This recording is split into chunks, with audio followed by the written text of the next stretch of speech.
안녕하세요. 책사랑 오스컨입니다. 신인간혁명 제12권 80페이지부터입니다. 저자는 이케다 다이사쿠, 펴낸 곳은 화강신문사입니다. 미즈 사와가 처음으로 프랑스에 간 것은 1963년이었다. 일본에서 선진 미용사로 주목받고 있었지만 새로운 기술을 배우기 위해 프랑스로 건너갔다. 그녀는 어학학교에 다니면서 프랑스어를 익혔다. 그러나 그 당시에 프랑스에서 일본인을 연수생으로 받아주는 미용실은 좀처럼 찾을 수 없었다. 미용사 공부를 할 수가 없다면 프랑스에 건너온 아무런 의미가 없었다. 바로 그 무렵 미즈사와는 알고 있던 일본계 부인에게서 불법 이야기를 듣게 되었다. 신심을 하면 소원이 반드시 이루어진다는 그 부인의 말에 지푸라기라도 잡는 심정으로 신심을 시작했다. 그 부인의 말대로 열심히 신심에 면려하자 미즈사와의 소원은 얼마 지나지 않아 이루어졌다. 우연히 알게 된 사람의 소개로 파리의 유명 미용실에서 공부할 수 있게 된 것이다. 그것은 초신의 공덕이었다. 그 이듬해 미즈사와는 많은 성과를 거두고 귀국했다. 미즈사와의 고향집은 미용실을 경영하고 있었다. 그리고 어머니와 두 여동생도 미용사였다. 미즈사와는 가족에게 프랑스에서 직접 체험한 신심이 이야기를 들려주고 입회시켰다. 그리고 미즈사와는 둘째 여동생을 데리고 다시 파리 유학길에 올랐다. 열심히 새로운 미용 기술을 익히면서 학회 활동에도 힘썼으므로 신심면에서도 눈부시게 성장했다. 프랑스 멤버들과 따뜻한 마음의 교류를 하면서 그녀는 프랑스를 사랑하게 되었다. 8개월 동안 열심히 선진 미용 기술을 익힌 그녀는 일본에서 그 기술을 살려 일을 하려고 귀국하기로 했다. 그리고 학예 강습회에 참가하는 프랑스 멤버들과 함께 귀국해 곧바로 학예 강습회에도 함께 참석했다. 그런데 뜻밖에도 그 강습회에서 프랑스 여자부 간부로 임명받았다. 뜻밖의 상황에 미즈사와는 많은 생각을 했다. 역식을 받았다는 것은 나에게 프랑스 광포를 위해 분발할 사명이 있다는 뜻이 아닌가. 이것은 한편으로 내 인생의 무대는 반드시 일본만이 아니라는 뜻도 된다. 이렇게 생각한 그녀는 세 번째로 프랑스로 건너가기로 결심했다. 그러나 부모는 파리에서 공부한 기술을 살려 고향집에 미용실을 이어주기를 바랐다. 가족과 오랜 대화 끝에 미즈사와는 경제적으로 집에서 절대로 부담을 주지 않겠다는 조건으로 부모의 허락을 받아냈다. 무라노 사다에게 프랑스로 데려가 달라고 부탁한 것은 바로 그 직후의 일이었다. 한편 무라노는 라디오 강좌로 프랑스어 공부를 시작함과 동시에 포교를 위해 열심히 뛰어다녔다. 그 결과 잇따라 홍교의 성과를 거두었다. 무라노의 아버지는 그런 딸을 가만히 지켜보고 있었다. 아무래도 저 아이가 작정을 한 모양이구나. 그러던 어느 날 아버지가 어머니를 불러 말했다. 우리 집에는 딸이 7이나 있어. 야마토 선생님께서 세계 강포의 시대라고 선언하셨으니 하나 정도는 외국으로 내보내도 괜찮지 않겠소? 어머니는 대답 대신 고개를 끄덕였다. 그것으로 무라노에게도 부모님의 허락이 떨어진 것이었다. 미즈사와 마사요와 무라노 사다에는 1966년 가을에 일본을 떠나 프랑스로 가기로 계획했다. 그녀들이 프랑스로 떠난다는 소식을 전해들은 여자부 간부는 8월 학예 강습회에 참가할 수 있도록 배려해 주었다. 강습회에서 미즈사와 무라노는 운동장에 텐트에 있던 야마토 회장을 만날 수 있었다. 미즈사와가 정중히 인사를 하고 말했다. 유럽의 광선유포를 위해 프랑스로 떠나겠습니다. 그래요, 기쁘군요. 나도 응원하러 갈 테니 먼저 가서 열심히 노력해 주세요. 프랑스에서 다시 만납시다. 신이치는 그 말 한마디로 그녀들의 마음은 날아갈 듯 가벼워졌다. 그 후 신이치는 여자부장인 후지야 유미에게서 그녀들에게 줄 전별금을 부탁하고 환송회도 열어주도록 지시했다. 두 사람은 그 전별금으로 각자 불단을 구입했다. 그것은 프랑스에서 끝까지 신심을 관찰하겠다는 결의를 담아 구입한 물건이었다. 9월 말 그녀들은 파리로 출발했다. 요카마항에서 배를 타고 바다를 건너고 열차와 비행기로 대륙을 횡단하여 파리 오를리 공항에 도착한 것은 10월 2일이었다. 트랩을 내려 프랑스의 대지에 첫 발을 내새긴 순간 무라노는 복과 차오르는 감기에 몸을 떨었다. 마침내 왔다. 나는 평생 동안 이 땅에서 최선을 다할 것이다. 일본으로 돌아가지 못해도 좋다. 젊은 무라노는 인맥이나 재산, 어학력조차도 없었다. 오로지 그녀의 가슴에는 맑고 깨끗하며 눈부실 정도로 빛나는 프랑스 광포를 위한 결의가 있었다. 그것은 미즈사와도 마찬가지였다. 그들은 도착한 다음 날 교통사고로 오를레앙의 병원에 입원 중인 가와사키 부부에게 인사하러 갔다. 부부는 발이 고정된 채 같은 병실의 침대에 나란히 누워 있었다. 그녀들은 정중히 인사하고 보고했다. 일본에서 왔습니다. 잘 부탁드립니다. 가와사키 에이지가 몸을 일으키며 말했다. 그래요, 반갑습니다. 우리 모두 열심히 노력해 나중에 훌륭한 실증을 내서 야마토 선생님을 만나뵈러 일본에 갑시다. 그녀들은 어떤 대답을 해야 할지 난감했다. 광선유포를 위해 이 나라의 뼈를 묻을 각오로 열심히 힘쓰겠다며 염원하던 파리에 방금 도착한 그녀들에게 일본으로 가자고 했으니 그럴 만도 했다. 그런데 사실 그것은 유럽 멤버들의 슬로건이었다. 미즈사와와 무라노는 파리 시내 값싼 호텔에 여장을 풀었다. 그리고는 바로 앞으로 생활할 집과 직장을 찾아 나섰다. 그 며칠 뒤 미즈사와는 일본 상사 주재원 부인 등을 상대로 미용사 일을 시작했다. 무라노도 조수로서 미즈사와를 도우며 어학학교를 다녔다. 그녀들은 즐거운 마음으로 학회 활동에도 힘을 쏟았다. 무라노는 얼굴을 익힌 모든 사람들에게 불법 이야기를 들려주고 싶었다. 하지만 프랑스어를 제대로 할 수 없었기 때문에 불교에 흥미는 없습니까? 회합이 있으니 참석하지 않겠습니까? 라고 프랑스어로 쓴 종이를 보여주었다. 그녀는 단지 좌담의 장소를 안내하는 역할밖에 할 수 없었지만 병원에서 태어난 가와사키 에이지와 하세베 쇼타로 등이 새 입회자들에게 극진하고 정중하게 이야기해 주었다. 그 결과 무라노는 야마모토 신시가 프랑스를 방문할 때까지 반년 사이에 4~5명을 홍교할 수 있었다. 파리 해관에서 기념 촬영을 하던 신시는 무라노에게 시선을 보냈다.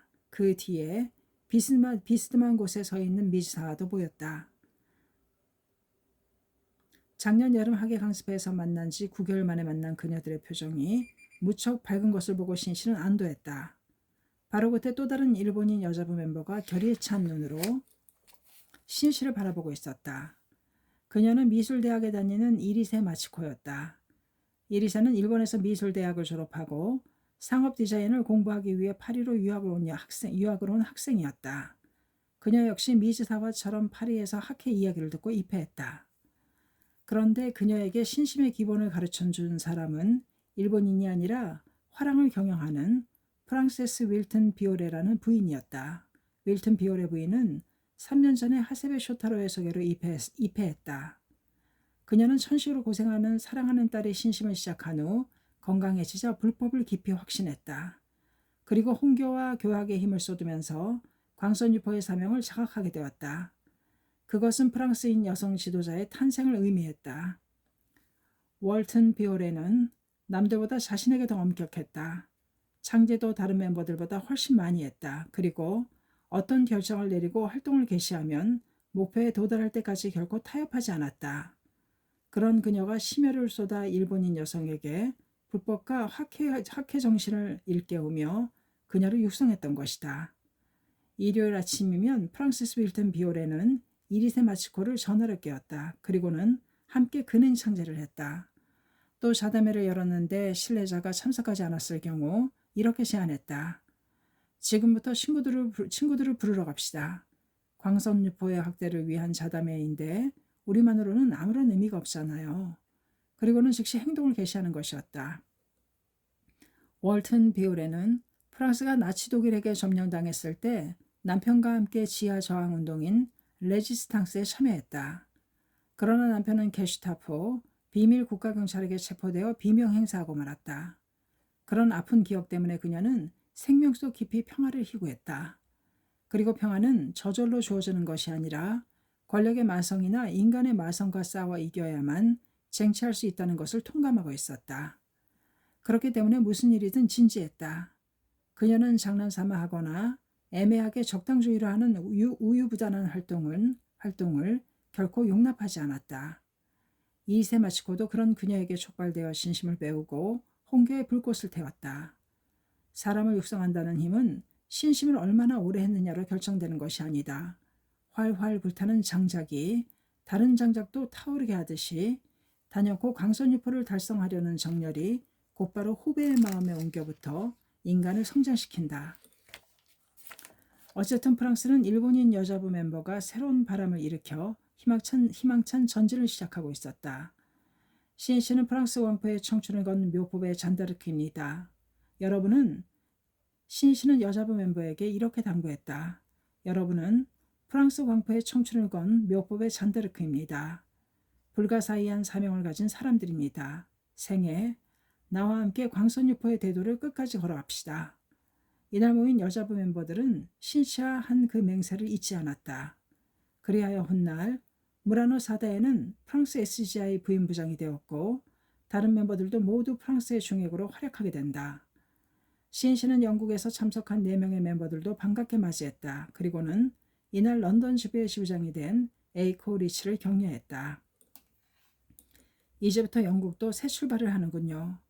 이 이제부터라는 결의가 대단히 중요합니다. 대성인께서는 처음부터 끝까지 더욱더 신심을 해나가시라. 그렇지 않으면 후회하게 되리라. 어서 1440쪽 말씀하셨습니다. 인간은 처음에는 결의에 불타올라도 시간이 흐르면서 점차 타성에 빠지고 마는 법입니다. 그런 상태가 되면 열심히 움직이는 것처럼 보여도 기세를 잃고 공전하게 됩니다. 그것을 타파하는 것이 드디어 이제부터다, 오늘부터다는 도전하는 마음입니다. 언제나 상쾌한 실록 같은 마음을 관찰해 주십시오. 이어서 독일 등 유럽 제2본부의 기념 촬영 순서가 되었다. 제2본부에서 온 참가자 50여 명 가량이었는데 그 가운데 절반이 일본계 여성이었다. 본부장인 사다 고이치로의 아내 유키코, 모로카 미시야의 아내 미치오, 그리고 여자부 유럽부장으로 의사인 다카이시 마스코 등 신씨에게는 그리운 얼굴들이 나란히 자리하고 있었다. 이곳에도 새로운 여자부 멤버들이 몇몇 보였다. 환하게 미소 짓고 있는 그녀들은 최근 1년 사이에 일본에서 당시 서독에서 건너온 멤버들이었다. 그녀들은 대부분 간호사 등으로 병원에 근무하고 있었다.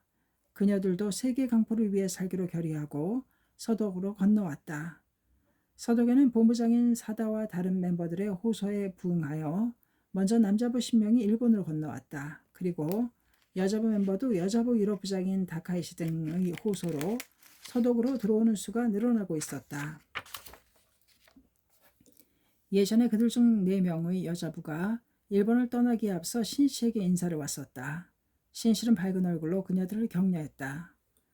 대성이께서는 좋아지는 것은 불가사의요, 나쁘게 되는 것은 필정이라고 생각하라. 어서 1190쪽 말씀하셨습니다.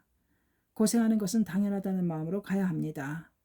그리고 어떠한 어려움이 닥쳐도 절대로 지지 말아야 합니다. 지나치게 감상적이 되거나 좌절해서는 안 됩니다. 자기 자신에게 지지 않는 것이 승리하는 인생을 만드는 길입니다. 서독으로 건너온 여자부 멤버들은 먼저 독일어 공부에 필사적으로 매달렸다. 사람의 생명을 다루는 병원에서 일하는 그녀들이 독일어를 못한다면 의료사고로 이어질 수 있기 때문이다. 그렇기 때문에 독일어 공부도 목숨을 건 진검승부의 자세로 임했다. 그 중에 한 사람인 다케이 요리코라는 간호사는 처음에 자신이 하고 싶은 말을 노트에 적어 독일어에 능통한 일본인에게 번역을 부탁했다. 그 문장들을 암기하여 의사와 환자를 대할 때 사용했다. 그리고 근무가 끝나면 곧바로 독일어 학교로 달려가 어학 공부에 몰두했다. 그렇게 3개월쯤 지났을 때 근무 시간이 오후로 바뀌면서 학교에 다닐 수 없게 되고 말았다. 물론 독일어는 아직 미숙했다. 의사는 그녀에게 수도 없이 자네의 발음은 이상하다, 도대체 무슨 말을 하는지 모르겠다며 눈물이 나도록 엄하게 꾸중했다. 그런 그녀를 보고 냉소를 보내는 독일인 동료들도 많았다. 그러나 독일어를 공부하려 해도 시간이 맞지 않아 학교에 다닐 수 없었다. 그녀는 의사에게 꾸중을 들을 때마다 자신이 한심하여 복받쳐 오르는 눈물을 삼키며 꾹 참았다.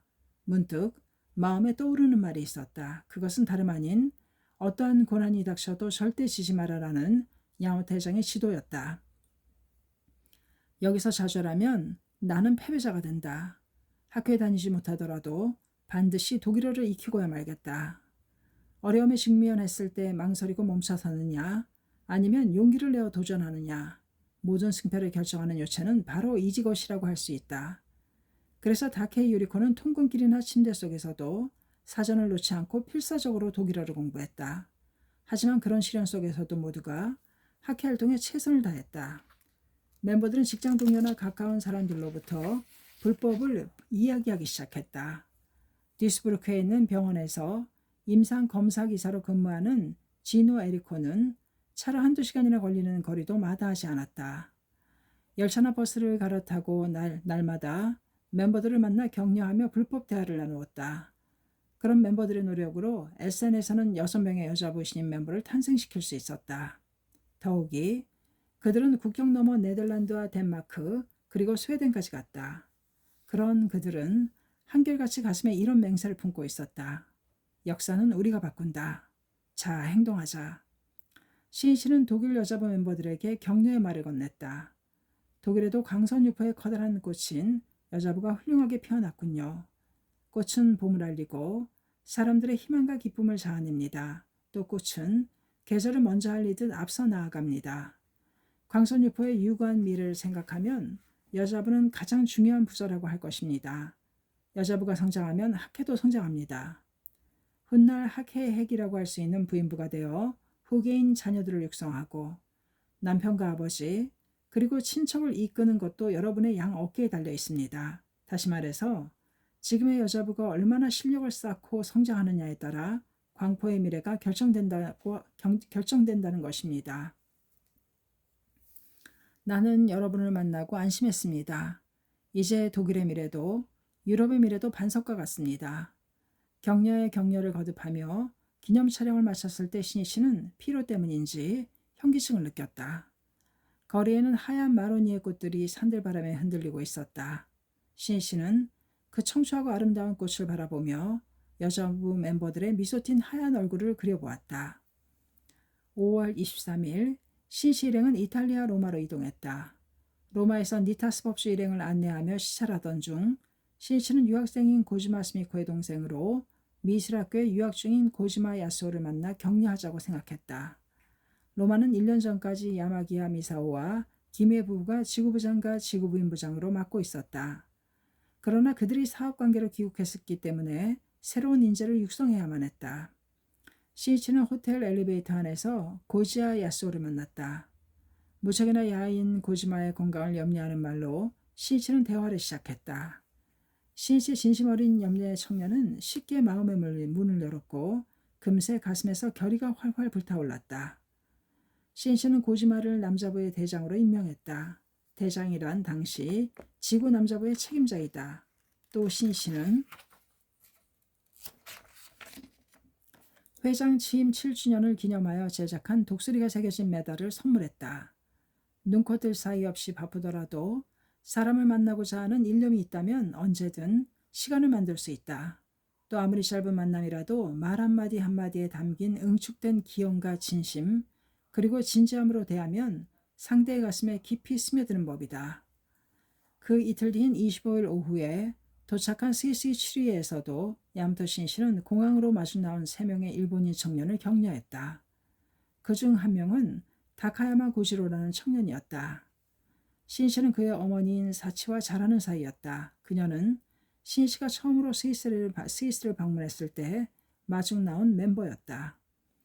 사치는 그 스위스 사람과 결혼하여 사치 브루노라는 이름으로 스위스 조직의 중심자로서 활동하고 있다. 신씨는 고지로와 악수를 나누며 말했다. 고맙습니다. 스위스 사람들의 행복을 위해 분발합시다. 예, 열심히 하겠습니다. 고지로의 목소리는 자신감이 넘쳐 흘렀다. 그는 3개월 전에 일본에서 스위스로 왔다. 신이치는 결의에 찬 그 목소리를 통해 아들에게 신심을 전하려는 사치의 일념이 열매를 맺고 있음을 느꼈다. 사치는 1944년 2월 후쿠시마에서 고지로를 출산했다. 그녀의 남편은 전쟁 중에 전사했다. 2차 대전이 끝나자 어머니인 사치는 고지로를 데리고 도츠기 구로이소 지명에 있는 친척집에서 생활하였다. 그러나 얼마 지나지 않아 사치는 가나가와 하야마에 집주인이 기거하는 가정부로 일하게 되었다. 아들 고치로는 친척집에 맡겼다. 사치는 눈에 넣어도 아프지 않을 자식과 떨어져 살아야 하는 것에 살을 도려내듯 괴로웠다. 그녀는 시장을 다녀오다가도 길가에 아들과 비슷한 또래 아이가 보이면 고지로가 생각나서 한동안 멍하게 서 있었다. 그녀는 밤이면 밤마다 귀여운 자식을 그리워하며 베개를 껴안고 눈물로 밤을 지새웠다. 이곳 하야마에서 신심 이야기를 듣게 되었다. 그래서 불쌍한 그 아이를 행복하게 해줄 수만 있다면 하는 심정으로 입회를 결심했다. 그녀는 간혹 자신이 일하는 집으로 아들이 놀러 오면 학교 청년부 멤버와 신심 이야기를 나눌 수 있도록 일부러 자리를 마련해 주었다. 그 몇 년 후 일하는 집의 주인이 업무 관계로 스위스로 부임하게 되었다. 부임 날짜가 가까워지자 주인이 사치를 불러 스위스에 함께 가자고 제의했다. 그동안 주인은 그녀의 인자한 성품과 깔끔한 일솜씨를 높게 평가하게 되었기 때문이다. 그때 고지로는 고등학생이었다. 고지로를 생각하면 머나먼 타국으로 떠나기가 망설여졌다. 하지만 그녀는 수년 동안 가족처럼 지내온 주인의 제의를 거절하지 못하고 스위스로 따라가게 되었다. 스위스에서 사치는 운명처럼 한 남자를 만나 결혼을 생각하게 되었다. 그녀에게 호의를 보인 사람은 스위스 사람이었다. 이름이 브루노인 그는 전기 관련 회사에서 수리기사로 근무하고 있었다. 사치도 다정다감하고 성실한 브루노가 싫지 않았다. 그러나 일본에 홀로 두고 온 아들 때문에 선뜻 결정을 내리지 못했다. 감수성이 예민한 나이인 17세의 고주로가 엄마가 결혼한다는 말을 들으면 얼마나 충격을 받을까 생각하니 좀처럼 결혼할 결단을 내지 못했다. 결혼 문제로 고민하고 있을 때 사치는 스위스 제네바의 크왕텐 공항에서 1961년 10월 유럽을 처음 방문한 야마모토 신이치를 만났다. 그녀는 신이치에게 지도를 구했다. 신이치는 주저없이 아들에게 솔직하게 이야기해보라고 말했다. 사치는 그 지도대로 아들 고지로에게 사실대로 편지를 써서 결혼에 대한 이해를 구했다. 얼마 뒤 아들에게서 답장이 왔다. 꼭 결혼하셨으면 합니다라는 글이 씌어 있었다. 사실 고지로는 어머니의 결혼 소식에 당혹스러웠지만 어머니의 행복을 빼앗는 듯한 말은 하고 싶지 않았던 것이다. 그로부터 반년쯤 지난 어느 날 고지로에게서 편지가 날아왔다. 편지에는 창각해 입회했다고 쓰여 있었다. 그해 3월 고지로는 고등학교를 졸업하고 도쿄에 있는 무역회사에 취직했다. 그러나 구로이서의 맑은 자연 속에서 자란 그에게 복잡한 도쿄 생활은 질식할 정도로 견디기 힘들었다. 무엇보다도 인간관계에서 막히고 말았다. 그때 알게 된 학생에게서 창각에 관한 이야기를 들었다. 고지로는 종교에 대해 탐탁치 않게 생각하고 있었기 때문에 처음에 거절했다. 하지만 언제나 상냥하게 자신의 이야기를 열심히 들어주고 변함없이 성실하게 대해주는 그 모습에 감동하여 결국 입회를 결심했다. 사치는 기쁨에 겨워 눈물을 흘리며 아들의 입회 소식이 적힌 편지를 읽어내려갔다. 그동안 그녀는 하루도 빠짐없이 제발 아들이 신심을 하여 행복해지도록 제목을 보냈던 것이다. 얼마 후 사치는 브루노와 결혼했다. 고지로는 입회는 했어도 학회 활동에는 적극적이지 않았다. 이것을 알게 된 사치는 더욱 맹렬하게 기원하기 시작했다. 이래서는 그 아이가 숙명전환도 할 수 없고 행복하게 될 수도 없습니다. 열심히 신심하도록 해주십시오. 자식을 생각하는 어머니의 일념만큼 강한 것은 없다. 그러던 어느 날 남편 브루노가 사치에게 제안했다. 일본에 두고 온 당신 아들을 스위스로 데려와서 우리가 함께 살면 어떻겠소? 사치는 남편의 배려가 고마웠지만 망설였다. 언어도 문화도 다른 낯선 나라에서 아들 고지로가 잘 살 수 있을지 걱정되었기 때문이다. 그러나 어쨌든 당사자의 생각을 들어보는 것이 중요하기에 편지를 썼다. 사치는 편지에 고지로와 같이 살고 싶다는 남편의 생각과 함께 스위스에 오면 말을 익히는 것이 무척 어렵고 이래저래 고생도 많을 것이다. 나는 내가 이 나라에 적응하지 못하고 방황하지 않을까 걱정된다는 자신의 솔직한 심정도 적었다. 그러나 아들에게서 어머니가 살고 있는 스위스에 함께 살고 싶다는 답장이 왔다. 고지로는 어머니와 함께 사는 것이 어릴 때부터의 꿈이었다. 고지로를 받아들일 준비에 예상보다 훨씬 많은 시간이 걸렸다. 그렇게 해서 아들을 스위스로 부른 것은 1967년 2월이었다. 사치 부부와 그들 사이에서 태어난 딸, 그리고 아들 고지로, 이렇게 네 사람의 스위스 생활이 시작되었다. 아버지라는 존재를 모르고 자란 고지로는 의붓 아버지인 브루노를 어떻게 대해야 할지 난감했다. 더군다나 말까지 통하지 않으니 더욱 긴장하여 마음의 교류는 기대할 수 없었다. 그때 고지로는 어학학교에 다니며 프랑스어를 배우고 있었지만 실력이 늘지 않아서 몹시 힘들어했다. 그리고 자신의 장래에 대한 문제로 불안과 초조를 느끼고 있었다. 시간이 지날수록 고지로는 말수가 줄어들었다. 이윽고 정신적으로 깊은 고독감과 스트레스에 시달리던 고지로는 노이로제 상태가 되고 말았다. 주위 사람들이 모두 자신을 보고 비웃는다고 말할 때도 있었다. 사치는 범인하는 자식을 바라보면서 자신도 괴로웠다. 하지만 방법이 없었다. 아들을 위해 촌놈을 아껴 창제를 계속했다. 창제하면서 그녀는 생각했다. 그래, 이것은 아들이 신심할 수 있는 절호의 기회다. 드디어 고지로의 생각을 바꿀 때가 온 거다. 이제부터가 진짜 승부를 겨룰 때구나. 나는 절대로 지지 않겠다. 사치는 고지로에게 진지하게 호소했다. 지금이야말로 신심으로 일어서는 거야. 너는 신심으로 이겨낼 수 있어. 사치의 권유에 따라 고지로는 순수하게 신심에 면류하기 시작했다. 그 후로 고지로는 어머니를 따라 멤버들을 격려하는 곳에도 함께 가게 되었다. 시간이 지날수록 어둡던 고지로의 표정은 점차 밝아졌다. 불안감이 사라지자 아련하게 희망이 느껴지기 시작했다. 또 서서히 의붓아버지와도 서로 마음을 터놓고 이야기할 수 있게 되었다. 고지로도 점차 불법의 힘을 실감하기 시작한 것 같았다. 그리고 이날 고지로는 야마토 신씨를 맞이하기 위해 제네바에서 7위로 달려왔던 것이다. 마중 나온 청년들은 호텔까지 짐을 옮겨주었다. 신씨는 어머니의 기원이 승리했음을 통감하면서 고지로에게 말했다. 정말 고맙습니다. 어머니께도 안부 말씀 전해주세요. 자신의 행복을 기원하고 신심을 지키고 싶다는 어머니의 일념은 반드시 통하는 법이다.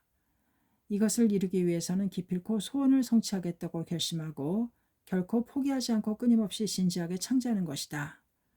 자식은 날마다 부모의 모습과 삶의 자세를 보며 신앙에 대한 이해와 공감을 깊이 다져간다. 그러므로 부모 스스로 어떠한 시련에도 굴하지 않는 강함과 명랑함, 그리고 타인에 대한 배려 등 인격의 빛을 더하는 것이 중요하다. 그것이 바로 불법의 위대함을 증명하는 것이 된다. 어쨌든 신심계승은 불법자로서 부모가 지닌 책무이며 거기에 비로소 진실한 사랑이 있다고 할 수 있다. 신인간혁명 제12권 101페이지까지였습니다. 감사합니다. 책사랑 오죽헌이었습니다.